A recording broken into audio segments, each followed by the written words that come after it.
Awesome Changemaker, you are listening to episode 40 of Entrepreneurs for a Change. If you like this podcast, we invite you to join our tribe at entrepreneursforachange.com. Are you ready to be the change? If so, you've come to the right place. You are about to join a movement of entrepreneurs who are empowering people, saving the planet, and turning their passion into profits while creating the lifestyle of their dreams. If you don't believe us, check out our website at entrepreneursforachange.com, a place where you can be inspired, mentored, and supported by a tribe of change-making entrepreneurs just like you. Hello, powerful changemakers. This is Lorna Lee, and welcome back to another episode of Entrepreneurs for a Change, a web show about evolutionary entrepreneurs who are changing the world, making an impact, and designing businesses that allow them to live life on their own terms. Now, I have a book that every aspiring and early stage entrepreneur needs to read, and that's Launch, The Critical 90 Days from Idea to Market by Scott Duffy, our guest on the show today. Scott is an entrepreneur, consultant, angel investor, and founder and CEO of The Launch Project, a company dedicated to helping millions of entrepreneurs launch new businesses, products, and services while remaining competitive in today's entrepreneur-based economy.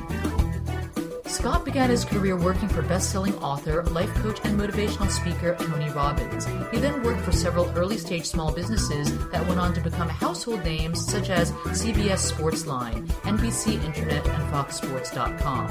He also founded the private aviation online booking tool Smart Charter, which was later acquired by the Virgin Group. Scott's on a mission to help 1 million plus entrepreneurs in the U.S. launch and grow their businesses and make their big idea a reality. In this week's highly motivating podcast, you'll discover Richard Branson's grand plans to buy the world's largest rainforest, the Amazon rainforest, Scott's journey to entrepreneurial success, and the one really important lesson he learned along the way. The defining traits of high-impact entrepreneurs and what separates the successful ones from those who continually struggle. How to play it big without burning out, and how to get over that point when you reach the end of your tether and feel like throwing it all in. How to discover what your unique core competencies and skills are and what you should do with that knowledge. The one simple thing you can do to turn a six-figure business into a $1 million plus business. The keys to finding and attracting your soulmate investor. What the biggest mistakes are that people make when seeking investment capital and how to avoid them. And much, much more. Tools, people, and resources mentioned in the interview can be found in the show notes at entrepreneursforachange.com/40. Are you a professional change maker? If you have a purpose-driven business whose goal is to make a positive impact in the world, either by helping people, transforming people, or addressing sustainability issues, I want to turn you on to a video training series that's happening right now called The 7 Keys to Massive Positive Impact. You see, I've interviewed over 70 entrepreneurs, and I've discovered that the ones that really had the most powerful, far-reaching impact in the world shared these 7 keys to success. I really want you, all of us, to be as successful as these entrepreneurs are. So head on over to www.changemakerdojo.com/gift. That's CHANGEMAKERDOJO.com/gift to sign up for this free video training today. Now, before diving into the interview, I want to encourage you to rate, review, and download Entrepreneurs for a Change on iTunes. This really helps us reach more people with inspiring stories of entrepreneurs who are changing the world. Also, if these stories inspire you to start a world-changing business of your own, head over to our website at entrepreneursforachange.com and download the Business Changemakers Toolkit to get a jumpstart today. Now on to the show. So, Scott, I'm so glad to have you with me on the show. Reading your book, Launch, gave me such nostalgia for the Bay Area because I used to schmooze in the tech startup cocktail circuit, and I went to parties at August Capital and many other places, and it was so much fun. And I also spent a lot of time that's fantastic. Oh, yeah, I know. I love the Bay Area. It's a very special place. And I've also spent a lot of time in the Amazon rainforest, so I found it really exciting to hear about Richard Branson's interest in preserving the rainforest. And finally, I'm a huge fan of Tony Robbins. So there's so much goodness in one book. So thank you so much for putting this work out there. Now, I'd love to have you introduce yourself to the audience and tell us who you are and how you got started doing what you do. Sure. Well, first of all, thank you for having me on the show today. I'm such a big fan and so grateful to be here. Again, my name is Scott Duffy. I am a best-selling author, speaker, and entrepreneur. I started my career working for best-selling author and speaker Tony Robbins, and then was fortunate enough to go on and work at an very early stage for several small businesses that became big brands like CBS Sportsline, NBC Internet, and FoxSports.com. I sold my last business, Smart Charter, to Richard Branson's Virgin Group, and had the opportunity to run that for Virgin for a couple of years. And most recently, I published my new book launch with Penguin Portfolio. And my mission is this. My mission is to help over 1 million entrepreneurs here in the United States to launch and grow their businesses and really take their big idea and make it a reality. So let me ask you, now I think I know the answer to this question, but I just want to know it from your own words. Do you love what you do?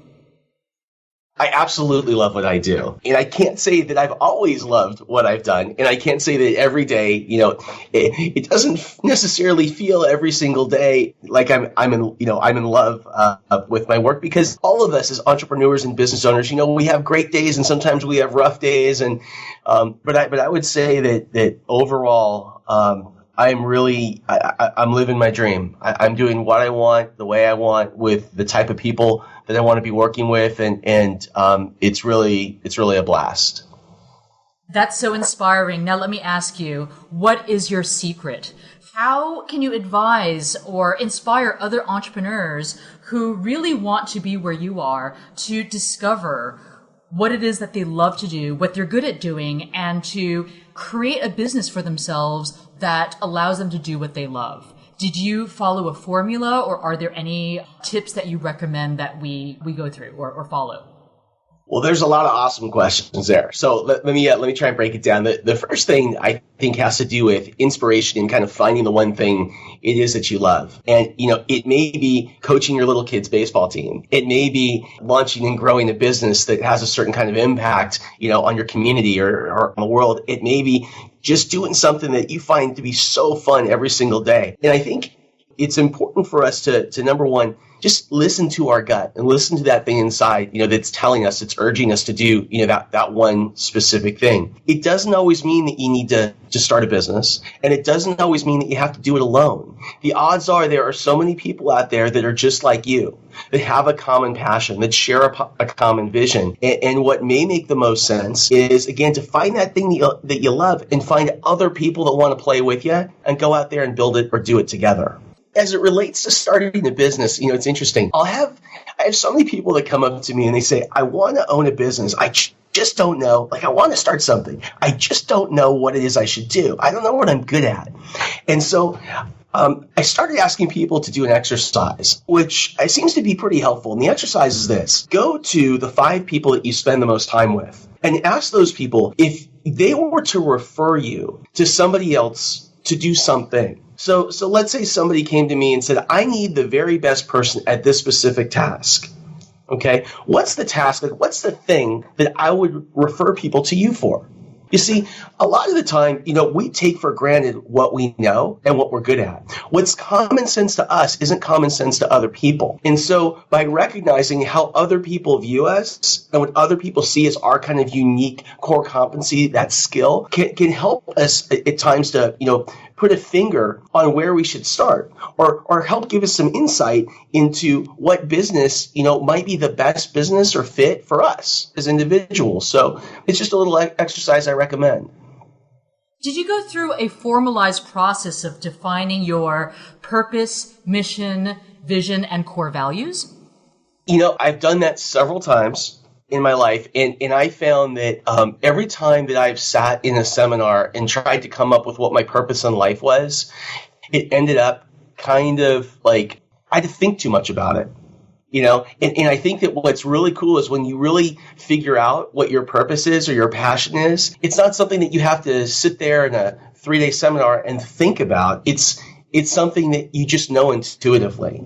And a lot of the time, I think that we are afraid to open ourselves up and really kind of, maybe because fear is shutting us down, let that thing that's in our gut, right? That thing that we know intuitively we love, we're passionate, let that come out and acknowledge it. And so what I would say is, yes, I've sat through several courses where I have been asked to think through what my purpose is in life. But when I found the most grounding to my purpose in life, it's been when I just listened to my gut from day to day. And I also think that at times people tend to get too caught up in trying to define what the single purpose is for their whole life. And I believe that as individuals, as we grow and we get older and we learn more and we have different experiences, our purpose changes, I think, for many of us. And so the idea of finding one purpose and putting that much pressure on ourselves is pretty doggone tough. Instead, I find it easier kind of to take this elephant that we call life, one bite at a time, and determine where I am in this moment in my life and how can I be happy and contribute the most today. Yeah, I would completely agree with you, because it's such a burden to put on yourself a singular purpose that you might have devised maybe when you were 20.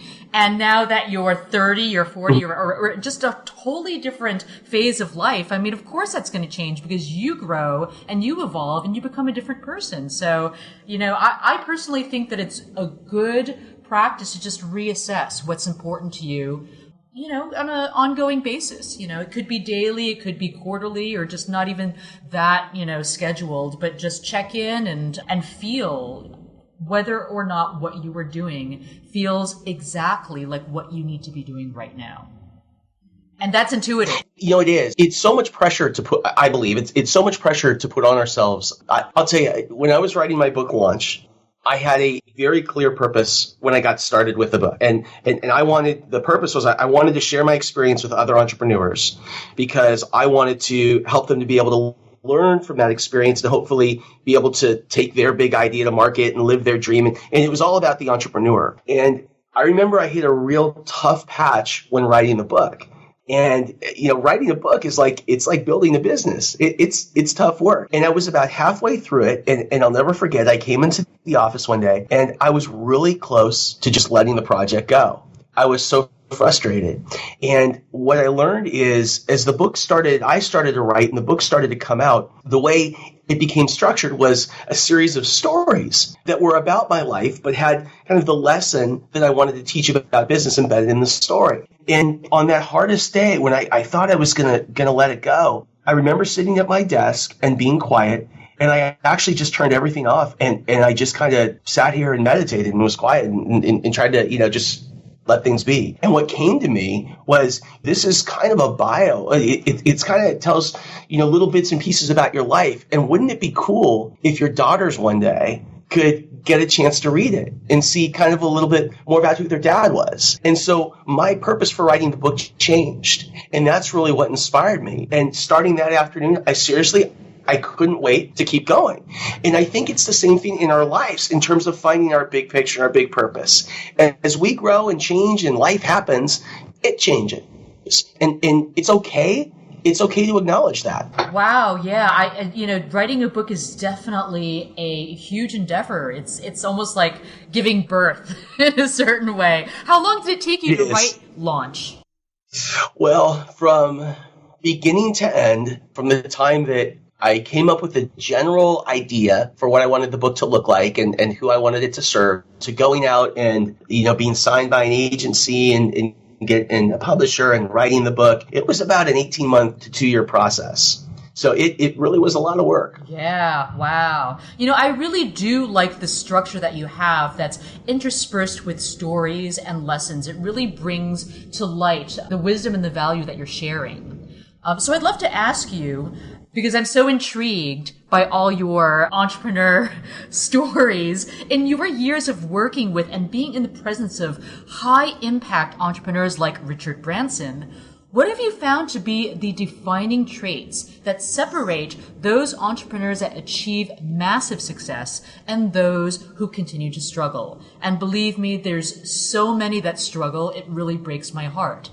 Because they want to do, they a lot of the people that, start businesses, they do it because they believe that they have value and they really want to serve. So, what can we learn from these high impact entrepreneurs? Well, I'd say two things. The first is this: they're just like you and me. Exactly. Most of them, when they got started in the same place that we start at, with nothing but an idea. And they don't have, despite what some people may think, they don't have all the capital that they need, and they don't have all the people that they need and all the resources they need. And they don't wait to accumulate all those things in order to, say go. Instead, what these people do is they accumulate the resources they need every single step of the way. And so to me, one of the things that really gave me, comfort as an entrepreneur was that the difference between Richard Branson and Tony Robbins, and I'm looking at my bookshelf right now, and all these great people whose books I've read, and me is nothing. Nothing other than the fact that there may have been more times that they said yes, and they just decided to go, and to pursue whatever their passion was. And so that's the first thing. The second thing I've learned is the people that have been the most successful have taken the most shots, and they failed along the way. And so if you as an entrepreneur maybe have started a business, or you have tried to get a venture off the ground and it didn't work, I've got to tell you, you are an awesome company, because the most success people out there, that's what they do. But here's the thing that they may do a little bit better than everybody else, is they really take a look at the experience and what it is they can learn from it, and then they move on. I always say that the most common trait between the most successful people on the planet is this: they have terrible memories. It's almost like they have amnesia. They are able to forget the stuff that didn't work, and they move on. The other thing that they have is they tend to have this incredible sense of possibility. What's truly possible. And you mentioned the rainforest earlier, and I love to share this story. A couple years ago, I had the opportunity to go to Richard Branson's home on Necker Island for a Virgin CEO retreat. And he had just purchased the island next door called Mosquito Island. Because I guess if you're going to own one island, you might as well own the one next door, right? And so that first night, what we did is all of us got together in these small little boats, and we went out to that new island that Richard had purchased. And the cool thing is, we were in the middle of nowhere, and it was just pitch black outside, and this island was completely deserted. There's nothing on it. And we go around this one little corner, and there's this small, tiny little strip, the only strip of beach on the island. And Richard and his team had set up barbecues and tiki torches, and we got out and we had this amazing dinner. And I remember, I grabbed my food from the buffet, and I saw Richard sitting over here, and I came over and I sat next to him, and there's a group of Virgin leaders sitting in a circle. I remember asking him, what is it that he was trying to negotiate? Because he was clearly trying to negotiate something at the time. And I said, what are you trying to buy? And he said, the rainforest. And I said, the what? And he said, the rainforest. I said, which rainforest? He said, the Amazon. The world's largest rainforest. Yeah, if you're going to buy a rainforest, you might as well buy the biggest one. So I said what I figured most people were probably thinking, which is this: that's impossible. And he got this look in his eyes, like, how could you ever get in the way of possibility? How could it not be possible? And he said, if you want to learn how to buy a rainforest, I'm going to teach you how. And basically, he started asking a great set of questions. He asked things like, if you wanted to buy a rainforest, how would you do? Would you have to buy it, or could you lease it? And for me, that was a huge shift in thinking. And then the second question was, if we were to able to negotiate a rate. And by the way, who do you even buy the rainforest from? I still don't. I know. I mean, the government, the indigenous people who are usually not consulted around the sale of their ancestral territories. Exactly. Who do you ask? Exactly. So, but let's say that you could negotiate a price. He said, who do we know that would be willing to give to this cause? And he and the group of people around us started to list this group of entrepreneurs. And he said, but wouldn't it be cool if we could crowdsource this and get other people to invest in this venture? So, what was amazing about the experience is in less than 5 minutes, buying the rainforest felt easier than eating my bowl of soup. And I think that that's the difference between the most successful entrepreneurs and others is this unlimited sense of possibility. This idea that if you have a goal and you back out that goal into small, manageable, bite-sized steps that feel easily achievable, you can achieve virtually anything that you dream. So Scott, when I talk to my audience of entrepreneurs and ask them what they think the biggest obstacles that are holding them back from the success that they truly want to achieve, they usually say in this order. Number 1, lack of money. Number 2, lack of time. And number 3, lack of support and mentorship.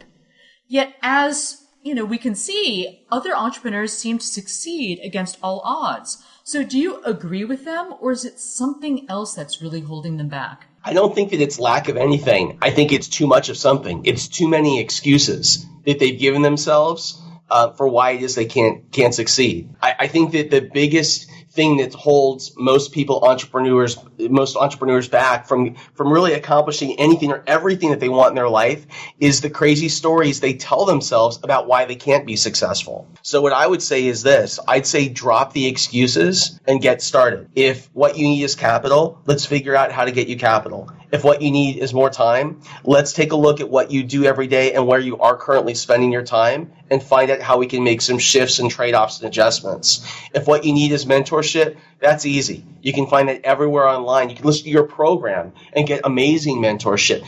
Everything that you need is available. And the greatest entrepreneurs do not wait to get started. The greatest entrepreneurs, they start and they accumulate the resources that they need every single step of the way. Okay, so many solopreneurs and small business owners struggle working long hours to grow their business. So in a way, it's kind of like you could provide them that advice. You need to, go out and find funding or, like really assess like where you might be inefficient in your business. But yet it's kind of like they're spending so much time working, they can't stop working and deal with looking at some of the game-changing shifts that they could possibly make. So how do you recommend that solopreneurs and small businesses play a bigger game without burning out, without throwing more work on the table and working around the clock? The interesting thing is that I've had a chance to work in bootstrap startup environments through launches, and I've had the opportunity to run launches in big companies for big brands. And the difference between a solopreneur and the CEO of a big global corporation is no different. You need to put the right people in place, and you need to work your strengths, and you need to hire your weaknesses. Now, for solopreneurs, they may start rolling their eyes, and they may say, well, wait a second, I don't have all of the money, I don't have all the capital, I don't have something that the big company has, an advantage that they may have. And I'm telling you, I have two friends. Both of them are business consultants. One of them, I asked her the simple question. I said, what is it that you do with your day? Walk me through your day. And she took me through it. And she said things like, today I'm going to get up. I'm going to take my kids to school. I'm going to get into the office around 8:30. And she said, then I've got to mail some things. I've got to go to Staples. And I need to go get some envelopes to send these marketing pieces out. I need to go to the printers, print these things, put them on the things. And then I have to go to the post office and stand in line and mail these marketing pieces out and then do some administrative stuff. And I said, what do you do next? And she said, well, by that time, it's the end of the day. It's 4:30, 5 o'clock, and I have to go pick up my kids. Now, I really respect this particular entrepreneur. She earns about $100,000 a year. I have another friend, and I asked him the same question. And by the way, the crazy thing about life is these are back-to-back phone calls. Two people in the same exact business. They do the same exact thing, and they target the same exact market. And I asked him, I said, what is it that you do with your day? And he said, well, the first thing that I do is I get up and I check with my team. I make sure that everyone knows what it is they need to do for that day. I find out what obstacles or roadblocks they think they may have, and I help them to knock those things down. He said, then what I do is I work my strength. I get on the phone and I sell. He said, and then about 1 o'clock in the afternoon, I go train for the Ironman, the Ironman race. I'm going to go ride my bike 100 miles. I'm going to go run 26 miles today. I'm going to go swim 3 miles. And I said to him, well, wait a second. How do you have time to do all that? And he said, what do you mean? I'm confused. Don't you have to put together like marketing things and go stand in line at the post office and all that kind of stuff? He said, no. He said, I hire somebody to do that. It costs me $10 an hour. He said, well, they're doing those simple administrative tasks that I can easily pass off to somebody else. He said, I'm out there working the things that I do best. Check it out. This person, who all they've done is hand things off to an administrative assistant, this person makes $1.2 million a year and has successfully competed in over 10 Ironmans. So one person, 100,000, one, 1.2. The difference is, there are people out there that play at the things that you consider work. There are people out there when you're an entrepreneur and you're stuck in a task during the day that would just love to do that one thing and do it for you and do it well. The key is you need to find those people around you and work out an arrangement so that you can hand off that work. And it's the same thing in a big company. You need to build the right team around you. Yeah, I definitely endorse that, especially, even right at the beginning, because if you are doing everything yourself, even the lowly grunt work, you're going to be stuck in the same place for a real long time. And so one of the things that I've chosen to do for myself is to move my butt to Southeast Asia. I'm based in Chiang Mai, Thailand, and the cost of living here is low and the internet is fast. And this allows me to have 5 people working for me. And these are 5 highly skilled people who are offshore contractors. A couple of them are digital nomads. A couple of them are based in the Philippines. I have an agency that does all my design work in India. And for me to be able to pay these 5 people to work for me, it's completely possible being a bootstrapper in Southeast Asia. If I were based in San Francisco Bay Area, I'd feel a hell of a lot more pressure, but it's still totally doable, actually, for my, what I spend, on my team every month. So I would say that, hey, if you're going to bootstrap it and you don't have, personal or, familial ties and you can be mobile, come to Southeast Asia. In fact, it's really funny. Just yesterday, awesome. I saw a BBC article on some friends of mine who have a startup. And the article was titled something like, "Forget Silicon Alley. Consider Silicon Bali." That's awesome. There's a great startup scene in Bali, in Chiang Mai, and in Saigon. And there's great, go-getting entrepreneur communities in each of these locations. So, hey, come on out here. That's great. When you're an entrepreneur or a solopreneur and you're getting started or you're bootstrapping, that's really the key is to find things that you have that are of value to others. What's one thing that you do that you play at, that you really enjoy, that would be really valuable to others who provide a skill or a service that you need, and see if you can work out some kind of trade with that person. And in that way you help you got 2 businesses that are going to be able to take off and to grow simultaneously. You have 2 entrepreneurs who have taken pressure off of themselves, and it hasn't cost them anything, financially. They haven't had to raise any money to do it. And so, you need to be scrappy sometimes. That's what you need to do. I think another thing that really is so helpful if you're a solopreneur especially is to get into a mastermind group. Yes. That will totally up-level your impact and accelerate your progress. There's nothing if you're working all by yourself with no feedback or support, you don't know what you don't know. You're going to keep doing the same things that aren't working. This is true. I've heard it said that entrepreneurs are on an accelerated personal growth curve. Do you agree? And if so, why is that? That's a good question.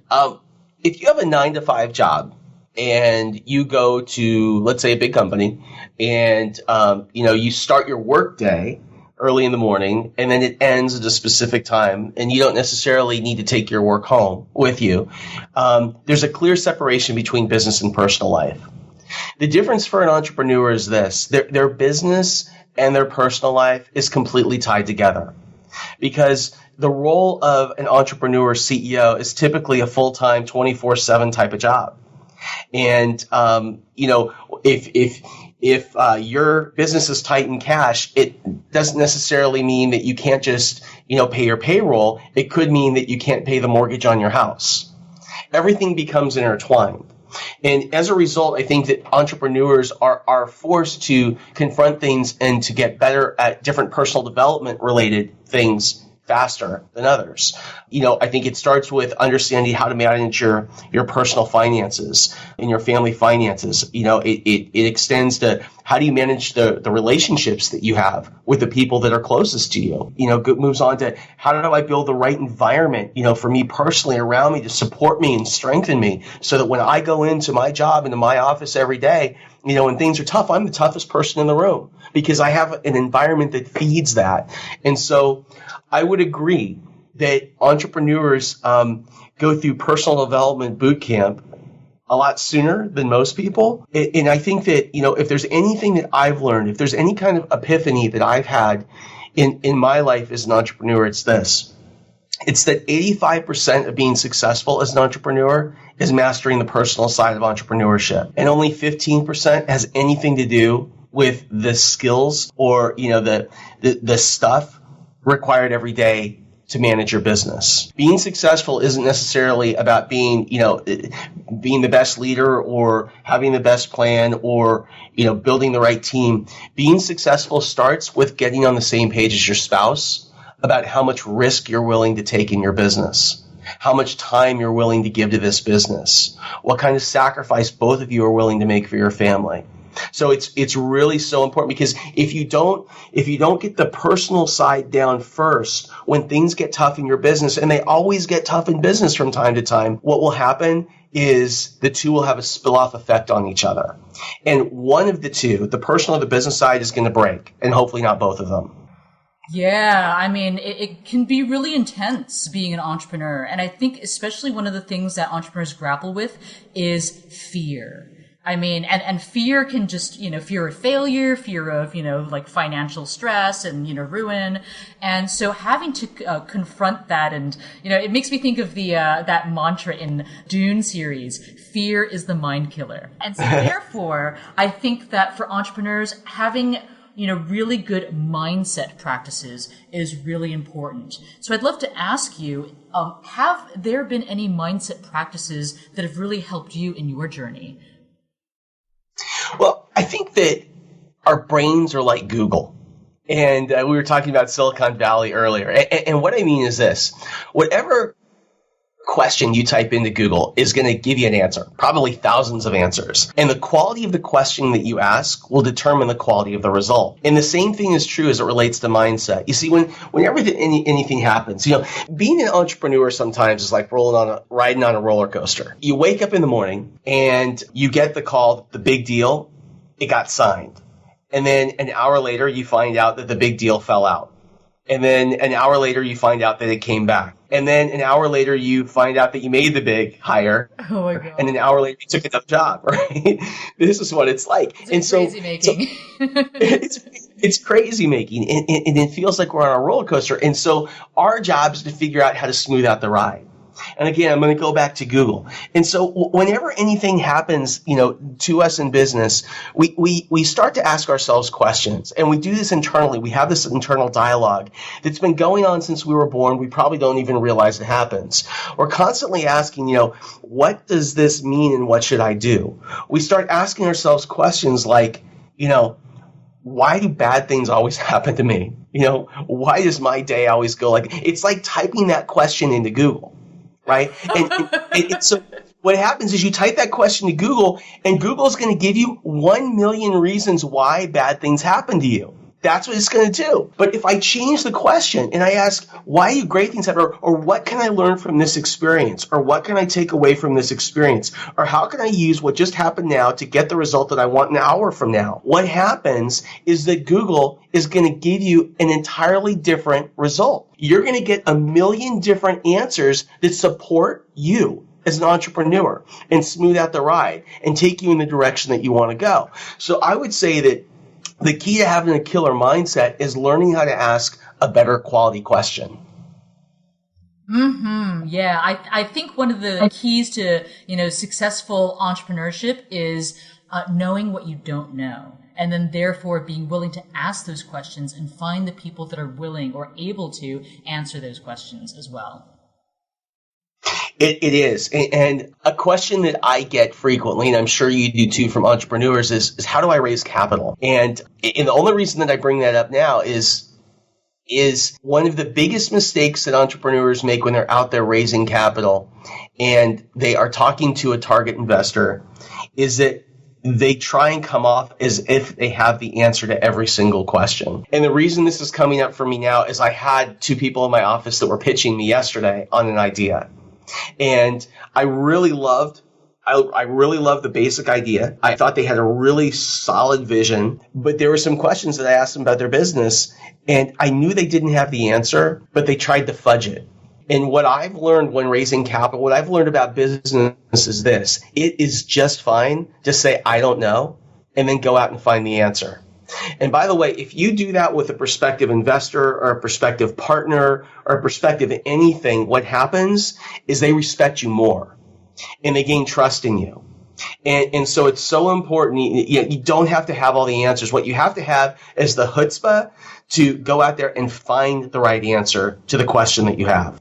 I really love how you have such a detailed section in Launch on how to address the funding question, because it is very much a part of launching a product or a business for a lot of startup companies. So I do get a lot of questions from my audience about where they can find the money. So I'd love to ask you, where would an aspiring entrepreneur start raising money for their business? What are like the different categories of financing available, and where should they begin? Well, the place to begin is determining how much you really need. When I ask an entrepreneur, how much do you need to raise for your business? It's really funny. The most common answer is I need $1 million. But they don't really know. And the thing is, today, the costs of getting started are so low that the odds are you need far less than that to do, to get anything off the ground. And so what I always say is this: number one, let's get clear on exactly what it is that you need, right? And then let's figure out a way to do it for half the cost, and then half the cost, and then half the cost. Because I'm really big, and we'll talk about this in a little bit, about when you launching with a minimum viable product, right? Reducing the amount of risk that you take in any startup venture. But I think that, beyond that, let's assume that you know exactly what it is you need, and it's time to go out and raise capital. What's the first thing you do? The first thing you do is this: you have to be very, very clear about who the right target investor is for you. You see, I can't tell you how many entrepreneurs will call me, or they'll text me, or they'll shoot me an email, and they'll say, "Hey, I got it. I got the big meeting." If you've been around entrepreneurs, you've heard this a million times. And what that means is somebody who invests money has said that they will meet with you to hear your pitch. The entrepreneur automatically thinks that this person must be so excited about their vision that they're not only going to invest in the business, but they're going to write them a check on the spot. And they come out of the meeting typically completely disappointed, and they don't know what happened. And the reason is this: they were talking to the wrong person. You see, investors like to put money into, number one, things that they know and they know well, right? And the reason that that's the case is, if I'm a real estate guy and somebody shows me a tech deal, I have no idea how to evaluate it. If I'm a real estate person and somebody shows me a real estate deal, I can tell based on my experience whether or not this is a good deal and I should invest. Also, because I know the space, if things go sideways in the business and I put my money into something I know, the odds are I can jump into that business and help to protect my capital. So number one, it's important to find out what's the background of your target investor. What should it be? Number two, people like to invest in areas where they individually, personally, have had a great deal of success operationally. And again, this has to do with being able to jump into a business and help to provide distinctions along the way. The third thing that you need to know about your target investor is this: at what stage do they invest in a business? So as an example, some investors will like to invest at the idea stage. Some like to invest in companies that have already started to generate revenue, so there's proof of concept. Some like to invest in companies that are much further down the road. So you may be talking to somebody who invests in your specific industry, who invests in your exact kind of business, but they say no. That doesn't necessarily mean that you don't have a good deal. It just means it might be at the wrong time for that particular person.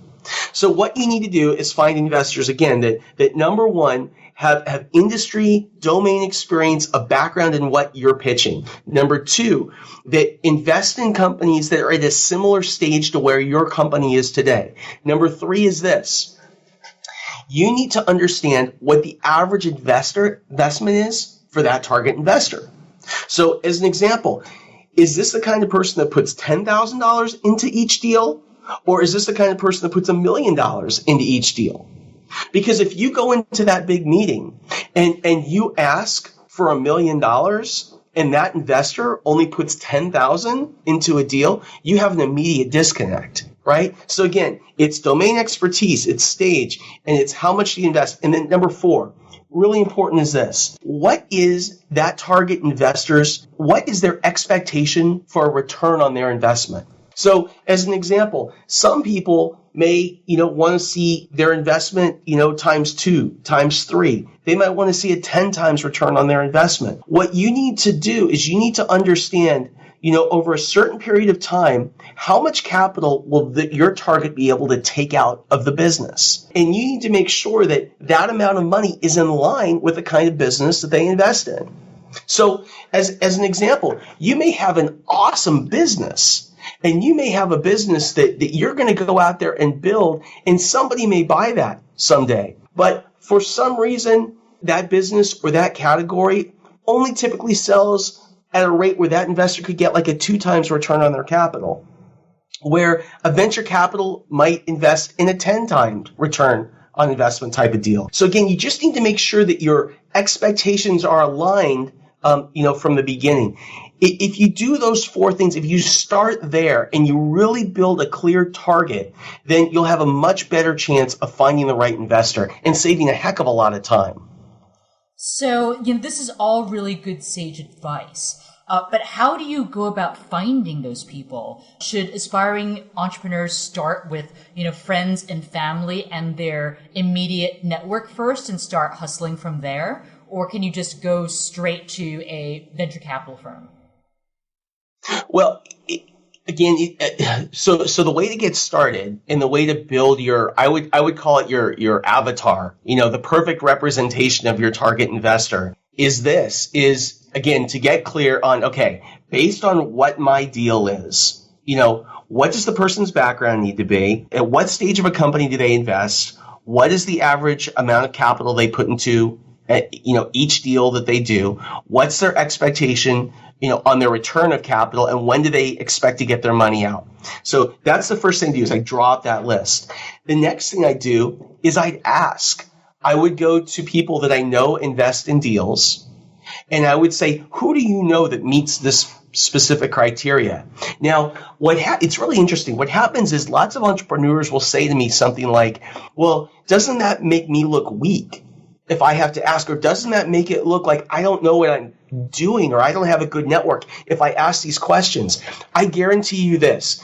If you go to an investor with a specific set, with a very clear avatar of who it is that you need to pursue, they will respect you so much because, number one, they know that you're on it. Number two, you're not going to waste anybody's time. And number three, the clearer you are, the more clear they can be when they ask their Google-like brain, who do I know that meets this very specific criteria? And the odds are they will know people and they'll be able to find them faster for you and get your deal closed faster. It's really interesting. You can be, let's say you're in a venture capital firm. So you're in a firm, and let's say this firm invests in technology deals. In fact, let's say this firm invests in consumer internet types of businesses. You may be pitching to an investor, and they may say no. You may be in the right building, in the right company, just talking to the wrong guy. And so the question is to put together your target. Let's give it to people, talk to people, and you will find the right target investor much faster than you can imagine. Thank you so much. That is really excellent advice. So we're coming to the end of our interview. I'd love to leave you with this last favorite question that I have, which is, what do you think is the most effective way to change the world? The most effective way to change the world, I would say, is to focus on being the best you can be. And I think the most effective way to change the world is to focus on being the best you that you can be. To be the best version of yourself that you can be. And I think that by being the best version of yourself, it will have a spill-off effect. Those positive, amazing qualities that live inside of you will have a positive effect on other people. Fantastic. Thank you so much, Scott. How can we best stay in touch with you? Well, there are a couple ways. The first is, please check out my new book titled Launch. You can find it in bookstores all over the world and online from retail, from outlets like Amazon and Barnes and Noble and things like that. You can always go to my website at Scott Duffy, ScottDuffy.com, and we have a ton of tools and resources and videos for entrepreneurs. And follow me on Facebook. At Scott Duffy Launch on Facebook or on Google Plus or on Twitter. Fantastic. Thank you. Have a beautiful rest of your day. You too. Thank you. Thanks, folks, for listening to the Entrepreneurs for a Change podcast. If you enjoyed this episode, please help us reach more people with inspiring stories like this one by giving us a 5-star rating in iTunes.